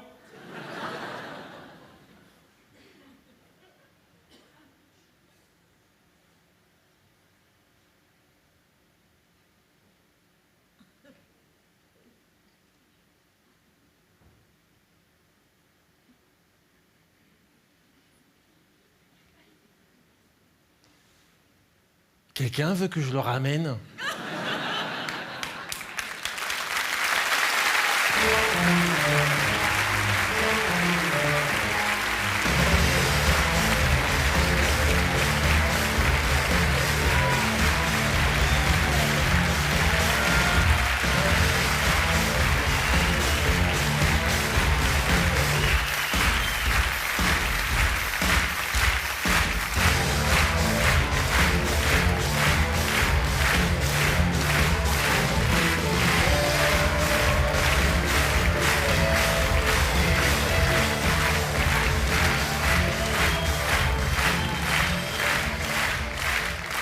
J'ai énormément de gens à remercier pour cette dernière à Paris. Je voudrais les remercier tous, vraiment, j'espère que je vais oublier personne. Je voudrais déjà remercier toute l'équipe du Casino de Paris, toutes les équipes aussi de Paris Première, et notamment le réalisateur Manu Cario. Je voudrais remercier... Allez-y, vous pouvez les applaudir. Je voudrais remercier mon producteur Gilbert Coulier et Nicole qui ont été d'un précieux soutien tout au long de cette aventure. Je voudrais remercier des gens de chez Gilbert Coulier, Christophe Lacot, Dominique Thorin, Annabelle, Christelle, il y en a plein que je voudrais citer. Je voudrais remercier mon équipe technique. Au plateau, avec un joli sourire, il y avait Julien. Au son, ce soir, il y avait Thomas. Et à la lumière, il y avait le garçon qui a créé les lumières de ce spectacle, Jeff.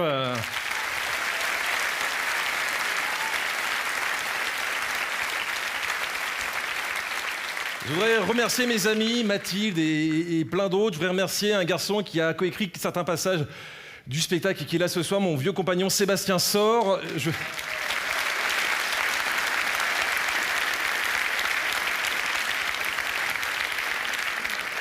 voudrais remercier aussi mon metteur en scène que vous avez vu tout à l'heure, Étienne de Balazy. Merci pour lui.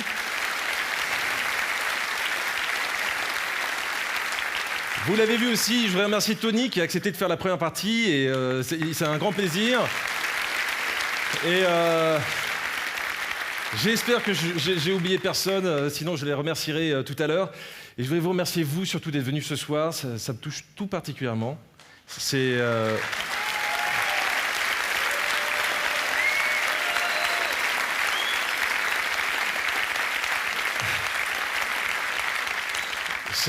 un peu bête à dire, mais vous êtes très certainement les gens que je préfère à Paris. Merci, bonsoir.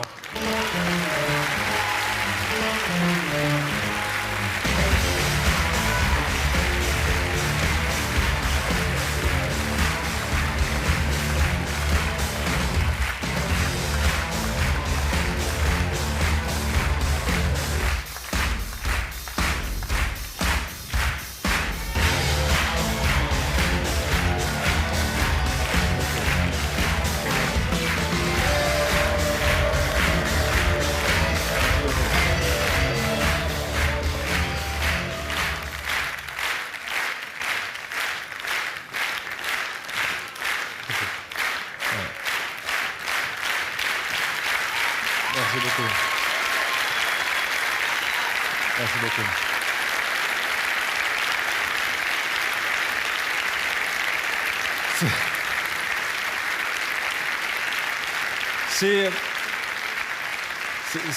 C'est toujours bizarre une standing ovation à ce moment-là parce qu'on ne sait pas si les gens font une standing ovation ou s'ils veulent partir. Voilà. Mais non, merci beaucoup, mais il faut partir vraiment. Sérieux, c'est fini là. Il faut qu'on rende l'antenne en plus et voilà. En plus, je peux rien faire d'autre. Je vais vous dire, si je fais un sketch en plus, je suis obligé de payer mes techniciens d'Ursup. Et comme ils savent que je vais pas les payer, au bout d'un moment, ils s'arrêtent de travailler. Personne ne me croit. Ok. Non, ce qu'on va faire. Jeff, si tu m'entends, pour finir à peu près dignement ce spectacle, je vais compter jusqu'à 3. Et à 3, tu vas couper la salle, hein, et on va tous partir dans le noir. Voilà, c'est nul, mais j'ai pas trouvé autre chose. T'es prêt? 1, 2, 3.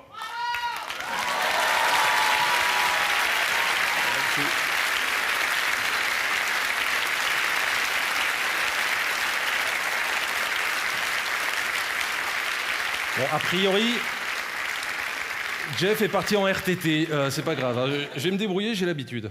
Alors.